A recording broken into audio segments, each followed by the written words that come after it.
this was the main execution site since 1760. And that's why even the martyrs were killed at this place. But for them, they died because of Christianity.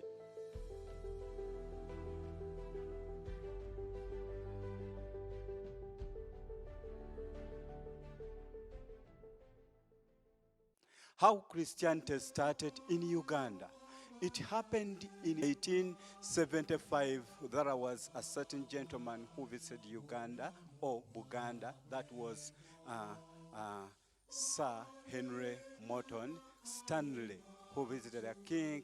But when the king received him, that was King Mutesa I, when he received him, he requested him that he should get some diligent people who will bring us education and Christianity, in that we get to know God as they are in their country.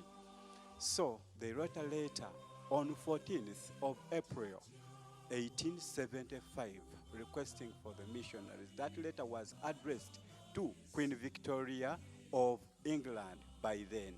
And the first missionaries came in 1877. These were the Church Missionary Society, and they were the first missionaries to come, led by Lieutenant Shergold Smith, Mr. T. O'Neill, Reverend C.T. Wilson, Reverend Asher, and Alexander Mackay. In 1879, also the Catholic missionaries came.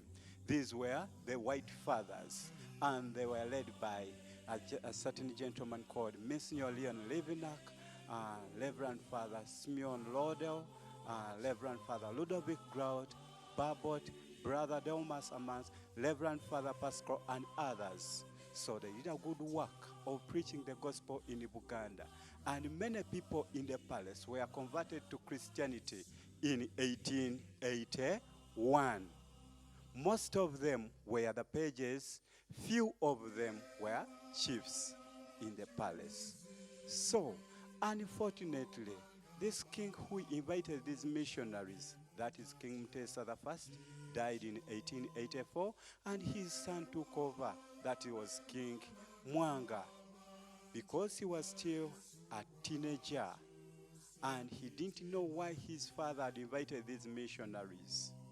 So for him, he decided to start the persecuting Christianity. According to how they were praying, it disturbed this king's mind, like they were calling another king. In Christianity, when we are praying and using the Lord's Prayer, there is a quote which says that, "Let your kingdom come and your will be done." The king was thinking that they are calling another king to overtake him. So that's why he ordered for their killing. And the persecution started straight away. Then in October of 1884, so the killing started on the 31st of January 1885 by killing the 3 young martyrs who were killed at a place called Busega. So one martyr was killed at the Catholic shrine. Why he was killed at that place? That is Charles Rwanga. And mind you, Charles Rwanga, after the order these people had about the order from the king that the Christianity should be persecuted, the missionaries disappeared from Buganda. They went back to Tanzania. So Charles Rwanga took a step to start by leading these people in Christianity, teaching them, and also is the one who baptized the majority of these martyrs. Then, why he was killed at that place? Because they had a grudge with a certain chief called Senkole, who was staying at that place.